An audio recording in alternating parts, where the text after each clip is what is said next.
Dear students, आप सभी लोग का जय मां शारदा एकेडमी में फिर से स्वागत है। मैं पार्ट 1 वीडियो में 15 नंबर क्वेश्चन तक करा चुका हूं। अभी मैं 16 नंबर क्वेश्चन से बाकी सारे क्वेश्चंस मैं अभी अभी करवाने वाला हूं। ध्यान दीजिएगा बच्चों। 16 नंबर क्वेश्चन है, किस दर्पण में हमेशा वस्तु से छोटा प्रतिबिंब प्राप्त होता है? तो यहाँ पर आपके पास जो ऑप्शन है उसे देखें। समतल समतल दर्पण में हमेशा प्रतिबिंब जो बनता है वो बराबर बनता है। कैसा बनता है?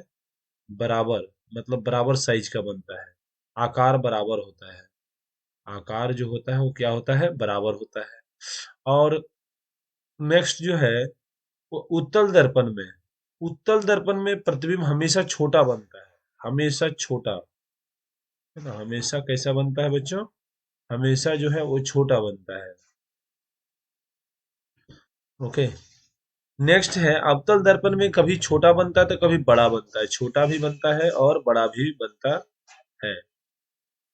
छोटा, छोटा और बड़ा दोनों बनता है। तो इस प्रकार से हम कह सकते हैं कि हमारा आंसर उत्तल दर्पण होगा, जो कि इसमें केवल छोटा प्रतिबिंब ही बनता है। नेक्स्ट क्वेश्चन हो गया, किस दर्पण से वस्तु का बड़ा प्रतिबिंब बनता है? किस दर्पण से वस्तु का बड़ा प्रतिबिंब बनता है? तो आइए देखते हैं। समतल दर्पण में बराबर प्रतिबिंब बनता है, दर्पण में बड़ा भी बनता है और छोटा भी बनता है, उत्तल में केवल छोटा बनता है ना? अब समतल में बराबर साइज का, बराबर, है ना? अवतल में बड़ा छोटा दोनों, बड़ा और छोटा दोनों बनता है।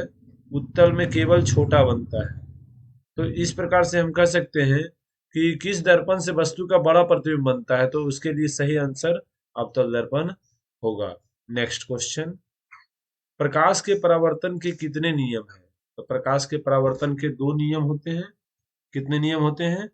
दो नियम होते हैं। कौन कौन से नियम होते हैं बच्चों, ये जानते हैं आप, है ना? पहला क्या है? परावर्तन कोण और अपवर्तन कोण दोनों बराबर होते। परावर्तन कोण और आपतन कोण दोनों बराबर होते हैं। जैसे कि मान लीजिए ये हो गया अभिलंब, और इस पर ये आपतित किरण है, और ये कौन सा किरण है? ये परावर्तित किरण है। तो आपतन कोण जिसे हम लोग आई से दर्शाते हैं, और परावर्तन कोण दोनों बराबर होता है। कोण आई बराबर कोण आर। ये पहला नंबर हो गया। और दूसरा नंबर नियम हो गया क्या कि आपतित किरण और अभिलंब, आपतित किरण और अभिलंब, आपतित किरण, अभिलंब और परावर्तित किरण तीनों एक ही समतल में होते हैं। दूसरा नंबर नियम हो गया। इस प्रकार से हमारा दूसरा नंबर सही ऑप्शन होगा। नेक्स्ट क्वेश्चन देखिए बच्चों, जब प्रकाश की किरण हवा से कांच में प्रवेश करती है तो मुड़ जाती है। देखिए हवा, हवा क्या है? हवा सघन माध्यम है। हवा विरल माध्यम है, विरल माध्यम, सॉरी, हवा विरल माध्यम है। और कांच क्या है? कांच सघन माध्यम है। कांच सघन माध्यम है। तो हम लोग जानते हैं कि जब प्रकाश विरल माध्यम से सघन माध्यम में जाती है, ये विरल माध्यम हुआ और ये सघन माध्यम हुआ। इधर हवा है, इधर क्या है बच्चों? हवा है। यहाँ लिख देता हूं, देखिए ये इधर हवा है विरल माध्यम, इधर कांच है। ओके, तो जब प्रकाश विरल माध्यम से सघन माध्यम में जाती है,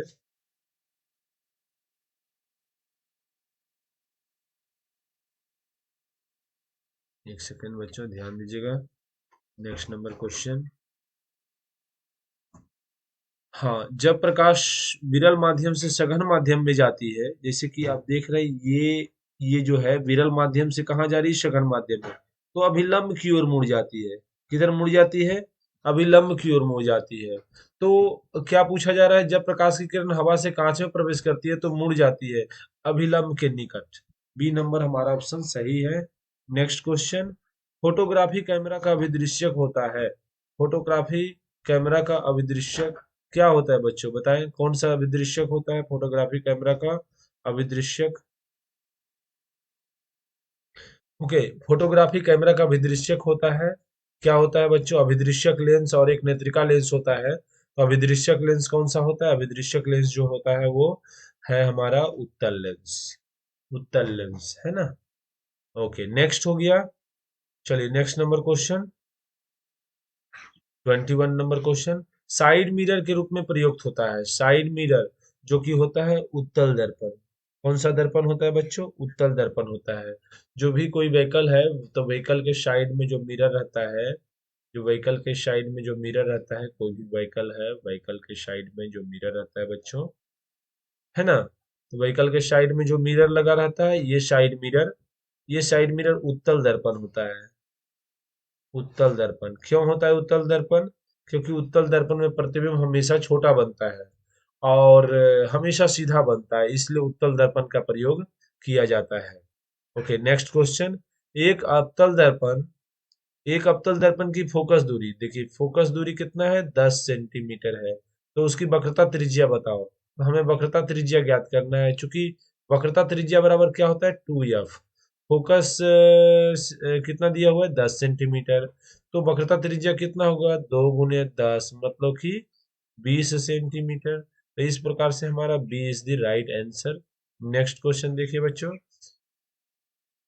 नेक्स्ट क्वेश्चन है, निर्गत किरण और अभिलंब के बीच के कोण को कहते हैं।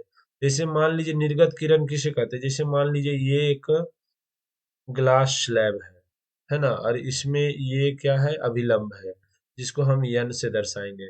तो ये हो गया आपतित किरण और ये हो गया अपवर्तित किरण, और एक अभिलंब हम यहाँ पर फिर से खींच दे रहे हैं। तो ये इसको बोलेंगे निर्गत किरण। ये क्या है, ये है निर्गत किरण। तो निर्गत किरण और अभिलंब, ये अभिलंब हुआ। ओके, इन दोनों के बीच का कोण को क्या कहते हैं, इन दोनों के बीच के कोण को हम लोग निर्गत कोण कहते हैं। क्या कहते हैं, निर्गत कोण, एंगल ऑफ इमर्जेंस बोलते हैं उसको इंग्लिश में, जिसको हिंदी में क्या बोलेंगे, निर्गत कोण बोलेंगे। ओके बच्चों, चलिए नेक्स्ट क्वेश्चन देखते हैं बच्चों, क्वेश्चन नंबर 24। देखिए क्या कह रहा है, सरल सूक्ष्मदर्शी में किसका उपयोग होता है। सरल सूक्ष्मदर्शी जिसको हम लोग ऐसा होता है बच्चों, है ना, ऐसा होता है जिसमें एक हैंडल लगा होता है, एक लेंस रहता है जिसके द्वारा हम लोग कोई वस्तु को देखते हैं। तो होता क्या है उसमें, उसमें रहता है एक लेंस रहता है ना।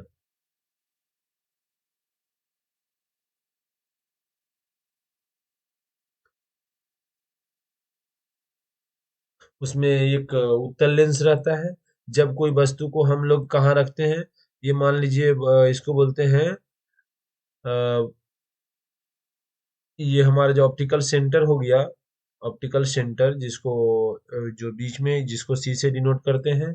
और यहाँ पर क्या हो गया, F1 हो गया। जब कोई वस्तु को हम लोग ऑप्टिकल सेंटर और F1 के बीच में रखते हैं, तो उसका प्रतिबिंब वस्तु के इसी ओर, है ना, लेंस के इसी ओर वस्तु के पीछे बनता है। तो यही वस्तु जो ए बी था, उसका बड़ा प्रतिबिंब ए डैश बी डैश इसी साइड में बनता है। तो जब हम लोग इधर से देखते हैं, जब हम लोग इधर से देखते हैं, जब हम लोग इधर से देखते हैं तो यही वस्तु हमें बड़ा दिखाई देता है। तो सरल सूक्ष्मदर्शी जैसा यह व्यवहार करता है। तो कौन सा लेंस इसमें है बच्चों, कौन सा लेंस है, उत्तल लेंस। सरल सूक्ष्मदर्शी में किसका उपयोग होता है, उत्तल लेंस का उपयोग होता है। नेक्स्ट क्वेश्चन देखेंगे हम लोग, किस लेंस के द्वारा सिर्फ काल्पनिक प्रतिबिंब बनता है। तो आइए इसको जानने के लिए सबसे पहले हम लोग जानेंगे कि जैसे मान लीजिए एक उत्तल लेंस होता है। तो उत्तल लेंस में प्रतिबिंब जब वस्तु को हम लोग यहाँ रखते हैं, कहाँ पे, optical center, optical center O और यहाँ F1 के बीच में रखते हैं, तो प्रतिबिंब किधर बनता है, ये काल्पनिक प्रतिबिंब होता है, काल्पनिक प्रतिबिंब। लेकिन और भी केसेस में देखते हैं कि जब वस्तु को हम लोग इधर रखते हैं, तो प्रतिबिंब क्या बनता है, वास्तविक बनता है। तो उत्तल लेंस में काल्पनिक और वास्तविक दोनों बनता है। इसमें क्वेश्चन कह रहा है कि सिर्फ काल्पनिक, किसमें सिर्फ काल्पनिक प्रतिबिंब बनता है, तो वो है अवतल लेंस है। क्योंकि अवतल लेंस में कहीं पर भी वस्तु रखे, इसमें केवल दो ही केस होता है। या तो आप अनंत पे रखिए, जब वस्तु को अनंत पर रखेंगे तो उसका प्रतिबिंब कहाँ पर बनेगा बच्चों, उसका प्रतिबिंब बनेगा फोकस पर बनेगा, है ना, फोकस पर बनेगा। और एक हम यहाँ से ले लेंगे, जैसे देखिए मान लीजिए ये यहाँ से ले लीजिए, जो ऑप्टिकल सेंटर से पास करेगा।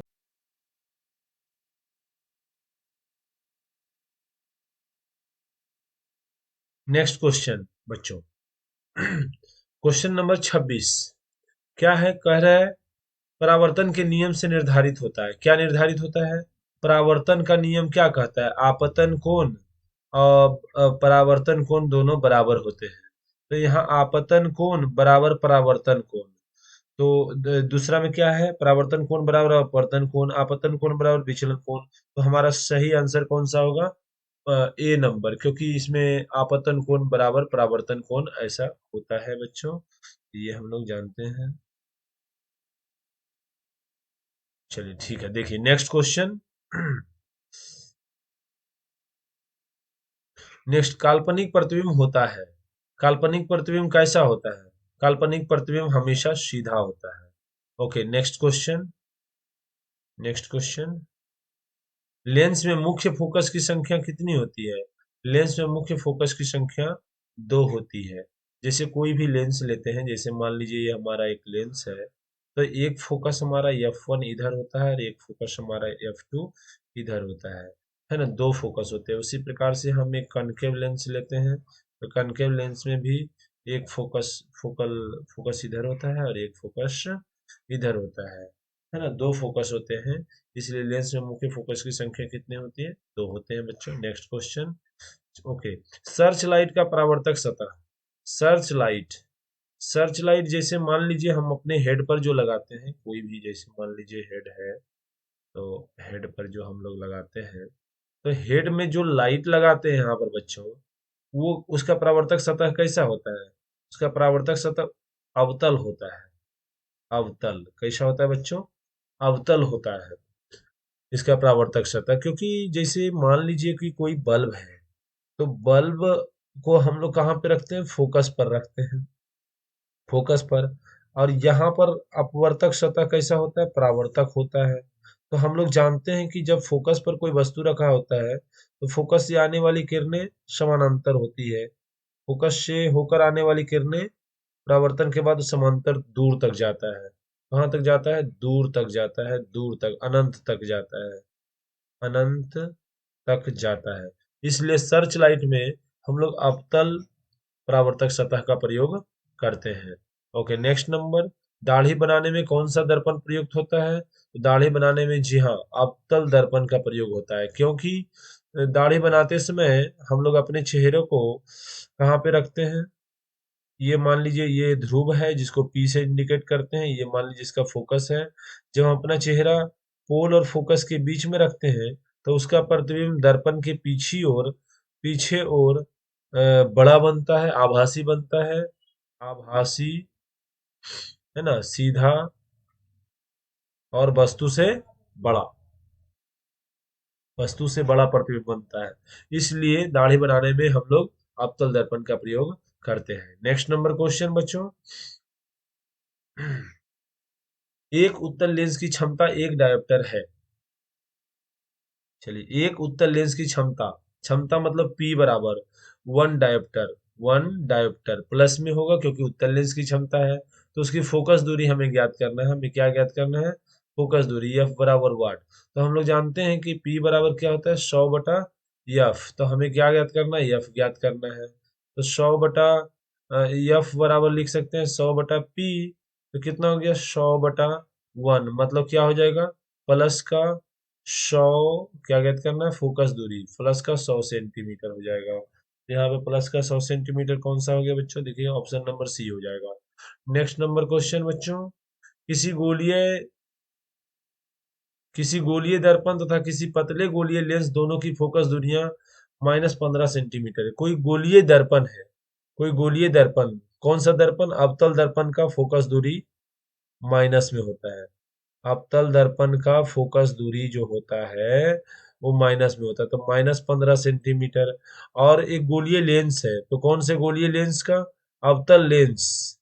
अवतल लेंस, अवतल लेंस का फोकस दूरी जो होता है वो माइनस में होता है, -15 सेंटीमीटर हो जाएगा। तो दर्पण तथा लेंस संभवतः दोनों क्या होंगे? अवतल होंगे। चलिए नेक्स्ट क्वेश्चन बच्चों। प्रकाश अपवर्तन के कितने नियम हैं? तो जिस प्रकार से परावर्तन के दो नियम होते हैं, उसी प्रकार से प्रकाश अपवर्तन के भी दो नियम होते हैं। आइए मैं आपको बताता हूँ कौन कौन से नियम है। पहला नियम है कि साइन आई बटा साइन आर, साइन आई बटा sine R equal to constant, और इस कांस्टेंट को हम लोग क्या बोलते हैं, हम लोग बोलते हैं नियतांक। नियतांक जिसको बोलते हैं अपवर्तनांक, क्या कहते हैं, अपवर्तनांक कहते हैं। इसे हम लोग म्यू पढ़ते हैं, ईटा पढ़ते हैं इसे, ईटा क्या पढ़ते हैं, ईटा। ओके, अपवर्तनांक। तो पहला नियम ये हो गया जिसको हम लोग स्नेल का नियम भी कहते हैं, स्नेल का नियम, स्नेल का नियम। ओके, क्या है स्नेल का नियम, क्या कहता है कि साइन आपतन कोण की, साइन आई मतलब आपतन कोण की जया, आपतन की कोण की जया तथा अपवर्तन कोण की जया का अनुपात एक नियतांक होता है, और इस नियतांक को हम लोग अपवर्तनांक कहते हैं। आपतन कोण की जया और अपवर्तन कोण की जया का अनुपात एक नियतांक होता है जिसे अपवर्तनांक कहते हैं। इसे हम लोग स्नेल का नियम भी कहते हैं। तो पहला नंबर ये हो गया। और दूसरा नंबर नियम क्या है, जैसे मान लीजिए ये अभिलंब है जिसको हम एन से दर्शाते हैं, और ये क्या है, ये आपतित किरण है, और ये क्या है, अपवर्तित किरण है। तो क्या दूसरा नंबर नियम है कि आपतित किरण और अपवर्तित किरण तो तथा आपतन बिंदु पर खींचा गया अभिलंब, ये अभिलंब तीनों एक ही समतल में होते हैं। तो ये दो नियम है। इसलिए प्रकाश के अपवर्तन के कितने नियम हो गए बच्चों, तो दो नियम हो गए। आइए next number question, 34 number question. किसी माध्यम के अपवर्तनांक का मान क्या होता है, तो अभी अभी मैंने बताया था कि अपवर्तनांक बराबर क्या होता है, साइन आई बटा साइन आर। तो यहाँ पे क्या हो जाएगा, साइन आई बटा साइन आर, यहाँ क्या है, साइन आर बटा sine I into sine R, sine, तो ये हो जाएगा हमारा, ये is the right answer. Okay, ये is the right answer. Next question बच्चों, नेक्स्ट क्वेश्चन क्या है, एक उत्तल लेंस होता है, क्या होता है एक उत्तल लेंस, सभी जगह समान मोटाई का नहीं। देखिए उत्तल लेंस ऐसा होता है, उत्तल लेंस ऐसा होता है, किनारे में पतला और बीच में मोटा। तो बीच की अपेक्षा किनारे पर मोटा गलत, किनारों की अपेक्षा बीच में मोटा। तो हमारा सी नंबर आंसर सही होगा। नेक्स्ट नंबर, ओके बच्चों, देखिए नेक्स्ट नंबर, अवतल लेंस का आवर्धन यम बराबर होता है, अवतल लेंस का आवर्धन, तो आवर्धन का फॉर्मूला क्या होता है, यम बराबर होता है, नेक्स्ट नंबर देखें, यम बराबर होता है वी बाई यू। तो यहाँ पर क्या है, वी बाई यू, देखिए डी नंबर हो गया, तो डी नंबर हमारा सही आंसर होगा। Next number, next number question बच्चों, गोलीय दर्पण में फोकसांतर और वक्रता त्रिज्या के बीच क्या संबंध होता है, तो देखिए एफ पर आर बराबर 2f होता है बच्चों, या फिर हम कह सकते हैं F equal to R by 2 कह सकते हैं। तो यहाँ दिया हुआ है आर बराबर 2f, तो ये हमारा आंसर राइट होगा, है ना।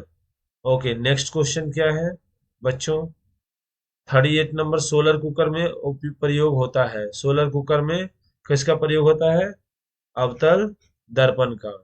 ओके, अवतल दर्पण का, जैसे मान लीजिए सोलर कुकर होते हैं, मतलब इस प्रकार से होता है, और इसमें इस प्रकार से जो है इस प्रकार से जो है रहते हैं, यहाँ पर हम लोग लगा देते हैं, अवतल दर्पण लगाते हैं, जिससे बहुत सारी किरणें जो है एक बिंदु पर अभिसरित होती है, जिससे सूर्य के प्रकाश में जो ऊष्मा होती है उसके आधार पर हमारा खाना पक जाता है। इसलिए अवतल दर्पण का प्रयोग जो है सोलर कुकर में किया जाता है। नेक्स्ट क्वेश्चन देखिए बच्चों, उत्तल दर्पण में बना प्रतिबिंब कैसा होता है, उत्तल दर्पण में बना प्रतिबिंब उत्तल दर्पण में बना प्रतिबिंब वास्तविक और उल्टा, बराबर और सीधा, वास्तविक और सीधा, तो इनमें से कोई नहीं होगा, क्योंकि सॉरी उत्तल लेंस है, यहाँ पर उत्तल लेंस है। तो उत्तल लेंस में जो प्रतिबिंब बनता है, उत्तल लेंस में जो प्रतिबिंब बनता है बच्चों, वास्तविक और उल्टा बनता है। कैसा बनता है, ये हमारा सही होगा, क्योंकि उल्टा भी बनता है और वास्तविक भी बनता है, तो ये हमारा आंसर सही होगा। नेक्स्ट क्वेश्चन और बताता हूँ, उत्तल लेंस में जब बीम एफ और 2f के बीच रखा जाता है तो बना प्रतिबिंब कैसा होता है बच्चों, सॉरी टाइम हो चुका है बच्चों, चूंकि 10 मिनट का ही वीडियो बना रहा हूँ, और चलो अगला 40 नंबर से मैं अगले वीडियो में बनाऊंगा। तो आप लोग लाइक और सब्सक्राइब करना ना भूले।